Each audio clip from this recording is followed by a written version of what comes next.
Welcome back to another exciting podcast. Now, today I have a couple special guests. And if you remember, I'll have some guests here and there, and we kind of go back and forth with it. But the last few podcasts, just kind of been me rambling on about stuff that I want to tell you about. Well, today is different, okay? I have my two young daughters here. And the reason why they're my guests today is because they are going to become, in the same week, independent entrepreneurs. In other words, they're not going to team up. They're going to have their own companies we're launching this week. What we're doing is we're going to start selling T-shirts. Now, each of them have their own logo and little fancy sayings and kind of stuff that, young kids are into now, but also inspirational quotes on these shirts. So it's going to be kind of fun. One of them is going to have a character on it, and the other one is sort of a natural logo that my daughter Haley actually drew with her hands, bare hands. So you want to say hello, Haley? Hi. Hi. Anything else you want to say? It's good to be here. It's good to be here. It's really good to be here. And my other daughter, Alexa. Hi. Hey. Hey. So what else would you like to say, Alexa? Are you excited about being a business owner? Yeah, and so you're going to be like. I think that I'm like kind of gonna I've been thinking about it. I think that I'm gonna, cause like Tricky Doo goes on an adventure. I think I'm gonna like try to say like find your adventure, like make your adventure. Oh, there you go. Yeah, well, let's not tell the secrets yet, but that's very good. You're thinking in the right direction. It's like a sneak peek. Yeah, sort of like a sneak peek, to kind of get you wondering, what are these girls up to? A cliffhanger. And I say both of their ideas are great. It's a cliffhanger. Yeah, it's a cliffhanger. Both of their ideas are great, but here's the thing in business. We actually, as a family, my wife, myself, my two daughters, and my little boy Gavin, we went to a local restaurant not far from our house to have some barbecue this weekend. And it kind of struck me that small restaurant, not a lot of seating, a small operation, but I hear the food is really, really, really, really good. So we go there. Now they closed at 8 o'clock from what I understand, and we were there about 4:45, 5 o'clock, somewhere right in there. And we walk in, and we're getting ready to order. We're excited. I mean, I wasn't excited at first. There was nowhere to sit. But then a couple sitting at a big picnic table inside this restaurant were leaving. So we got our seat. Late. Things were really looking up, right? No, they weren't, because they were out of pork barbecue. Now, we went to this restaurant, this barbecue restaurant, to get pork barbecue. And they tried selling us something else. And, we didn't want anything else. We kind of went there for this one thing. And so my point being is that if that's the way they want to operate, that's great. And maybe that's their stick. They kind of get you coming in a little earlier because you never know when we're going to run out of this good barbecue. And if that's what they want to do, that's great. Because I hear it's really good stuff. But that's thinking small, whether it's what you do on purpose or not. You've got to think big. And what I'm trying to teach my daughters about this business that they're approaching is, they're starting to sell T-shirts, right? And then it's going to go into necklaces and bracelets and all kinds of stuff, right? Phone covers and whatever they do. And they'll think of something. They'll probably come to me and say, hey, here's what I want to sell next. And it'll be a shock to me. But I'm trying to teach them to think with abundance, okay? Think with abundance. I want them to feel abundant in their life, to have an abundant amount of friends, an abundant amount of fun. But I also want them to have an abundant amount of resources, something that they can learn now, how to manage their money, how to manage their time. Because, let's face it, we all have the same 24 hours in a day. How we use it is different. I mean, wouldn't you girls agree? Yes. Yes. So think about it. Have you ever heard anyone say, well, we don't have enough time? Definitely. Okay, so what does that mean? How does that make sense? Bill Gates, I mean, he's like one of the most successful people on the planet. You have the same amount of time as him. The big difference is when you put a value on buying time, okay, and how you buy time is you hire people to do stuff for you. You outsource. And, of course, you've got to crawl before you walk, but you've got to be able to allocate your profits from your new business. Well, I'm trying to teach my girls here. Because you have a little money in the bank doesn't mean you can go out and buy it and buy all your flashy stuff. Oh, no, you need to reinvest it in the business. Now, part of that reinvesting in a business is actually taking your your surplus or your leftover cash, if you want to call it for a better word. That's what Alexa's trying to call it, leftover cash. Um, and reinvest that money so that now you can hire a different graphic designer or another graphic designer or someone to help you sell your shirts at school, right? Maybe you get one of your friends and say, hey, I'll give you 50 cents a shirt for every one you sell, or $1 a shirt. Doesn't sound like a lot, but, let's face it. Little kids, elementary school, they start knocking down 20 shirts, a week, selling them to their friends, and who knows. But So the big thing is going to be online. So like, how much would 20? See, she's 50 worried. See, I've got to teach them, because if you hear them, they're worried about the payday. They're worried about the trophy. I mean, we've got to start the game first, right? I mean, you want the trophy on the shelf, and you haven't even kicked the first ball yet. Come on. Is that how I taught you? That's how we roll. No, that's not how we roll. That's how you roll. But you're also so young, you don't know the realities of it. So the bottom line here is you want to be able to buy time. But I started talking about this restaurant because if you want to grow, maybe they won't stay exactly where they are. If that is, you know what? If that's their deal, I'm happy for them. But what I'm telling you is, if I own that restaurant, I'd want to grow, which means if I run out of barbecue every Saturday or every day around 5, I'm going to get 20 more pounds of it. And if I run out by 6, I'm going to get another 20 pounds. I'm going to try to get it so that there's an average. Now, if the weather's bad, you don't have as many people out, right around Christmas or something, maybe you don't have a lot of people out, you don't want leftover food. I get it. But to me, I want to go back just to try it. But I was kind of aggravated yesterday. I was like, well, maybe I don't want to go back, because maybe they'll be out again. I keep wasting my time. So the bottom line is, if you want to think abundance when you're working for yourself. Now, I'm trying to teach my daughters here, they have to be of the mindset that everything is not going to work out. It's not great.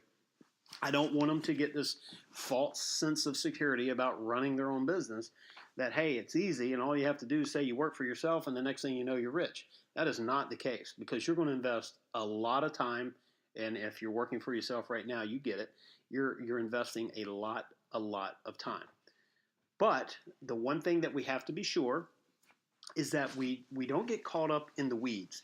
So if you are a heating and air conditioning company owner, and you have a small company, maybe you have 3 employees, 5 employees, and you're out here in the truck every day, you're banging this thing out every single day, you're doing the work with your hands, and the sales, there's a sales call comes in. Well, you can't make it in time because you're working on a unit. Maybe you're doing an $80 service call, but you just passed up a sale that could have been for an $8,000 change out, or maybe a commercial job at 10, 15 grand. So you have to eventually get to a point where you realize that your time and your skill is more valuable than doing the day-to-day work. So you have to make sure you have enough money left over that you reinvest, and that may be in a new truck, hire a new employee, and more tools. So you're reinvesting. Now, there's going to come a day to where you're comfortable. You've got a lot of people. You've got a nice crew, maybe in that HVAC or that plumbing or electrical, or maybe it's a bakery. Who knows? Maybe it's a tech startup. And you now have enough people to deal with the average amount of work. So, one day we've got to hustle. We've got to work later. Maybe we have to work this weekend, but we're going to get caught up. But overall, you've got a right amount of employees for the right amount of work. And then you can keep growing if you want to. You can scale your business, because most businesses are or should be scalable. Like I'm teaching my girls, what's scaling a business? Well, that's, instead of you touching each and every shirt that comes in and goes out, now maybe you have a distribution center. At some point, you won't even see your product. I mean, you'll see what it looks like. You'll pick it, you'll design it, and say, that's what I want. Next thing you know, all this is happening by automation through your website. That the consumer in their living room, in their pajamas, is ordering the product. It goes through the distribution center. The money goes in the bank. The product goes to the customer. I mean, that's what you're doing. You're managing other people. You're buying time. Your time is being bought by having other people do the work that you're going to have to do when you first start your business.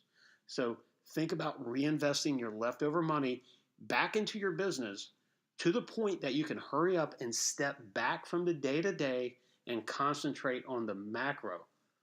Not the micro part of the business. The micro part is the day-to-day, hourly, getting it done, making it happen. Really the heart of your company. I mean, it's not to minimize it. It's just the heart of your business. But you need to be thinking macro. Where are we going next month? Where are we going in 6 months? Where will we be in a year? And my girls here, they're going to see this because I'm going to push them hard about it. I'm not going to bail them out if they get into a crunch. I've already told them that I will buy their business from them if they can't run it, and then I'll make it profitable and sell it back to them. But hard knocks, a little hard case. I don't know. I mean, hey, you don't get a trophy in the real world for losing, right?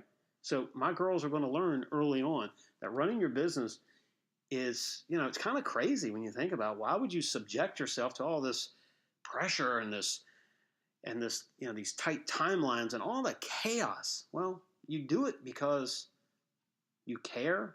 You do it because you have a product that you believe in.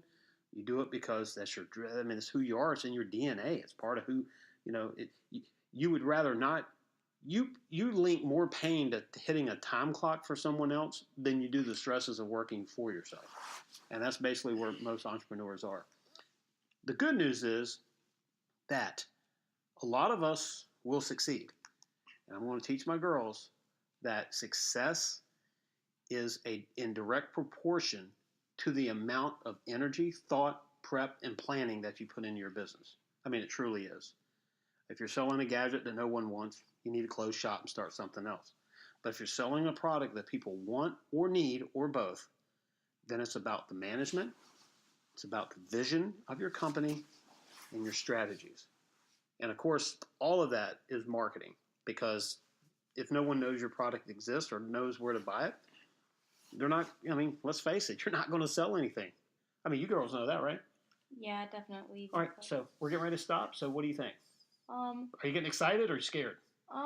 Both, because it's like I don't know if I'm gonna sell a lot or if my business is gonna go, if it's gonna be successful, and I hope that it will. But You hope, or you're gonna make it? I mean, I'm gonna try. Well, let me tell you about hope. Hope is something that you have on an island after your plane crash and you survived. Remember the movie Castaway? No, I've never watched that. Okay, you're too You young mean for where that. that guy had that ball or something? Yeah, Wilson. Remember Wilson? I saw that. Yeah. You guys were watching. Yeah. it. So anyway, hope is what I'd have on an island. I hope a ship comes by. I hope a plane flies over and sees me.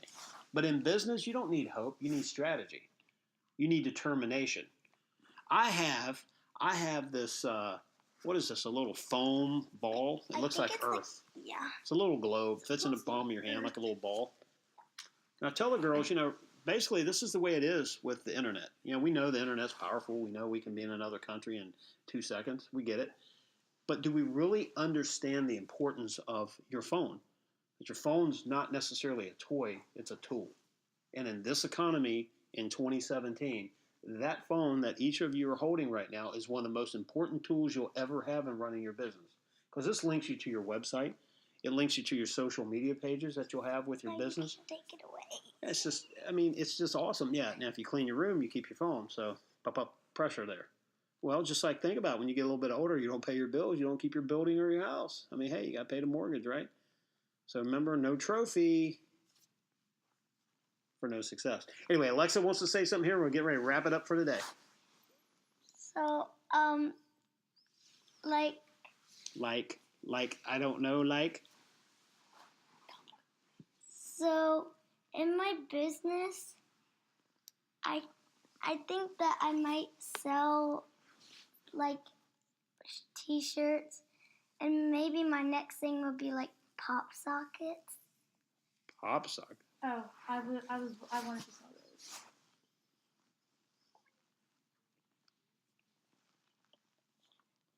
All right, let's go. Sorry, we're having technical difficulties here. This is what happens when a young entrepreneur is on a podcast for the first time. All right, we got to go. You want to take your picture? Yep. Dad, you're not doing it. Wait. Anyway, folks, we have to go. Welcome to my world, and I wouldn't trade 1 minute of it 1 minute of it for the joy that I get out of these two girls and my little boy, because together we're going to grow their businesses as I continue to grow mine, which, by the way, something coming on the next podcast is I'm getting ready to kick the building business into an entirely different zip code and different dimension. So you're going to hear about that on the next podcast. But this is truly amazing to watch two young girls with this vision and this dream. And my job, I'm starting them a little early, but my job is to teach them that it's not all fun and games, that, you know what, it's some serious work. But I tell, especially Haley, she's to the age now, I tell her that if I could trade my age for hers, I'd do it in a minute, because knowing what I know now, I would be a gazillionaire by now, right? I told you that today. Yeah. But I can't do that, but I can teach her at this age that, where she is in Alexa. I can teach them where we're going. So, folks, it's been real. It's been fun. I'm excited. I can't wait to keep you informed. And another reason we tell you this before we've succeeded with them is because a lot of people will tell you how they did it. And maybe how they did it was 5 years ago or 10 years ago. In the world of technology that we're living in now, business changes monthly and every 6 months and by the year. So what you did 5, 10 years ago might be a good ground game. It might be the basis for what you can do, but it's by no means what is going to be the most current, up-to-date, successful way to do business. So that's it. We're out of here. Peace. Thank you for listening. And as Alexa says, peace out. Bye. See you later. Thanks. Cottonhouse.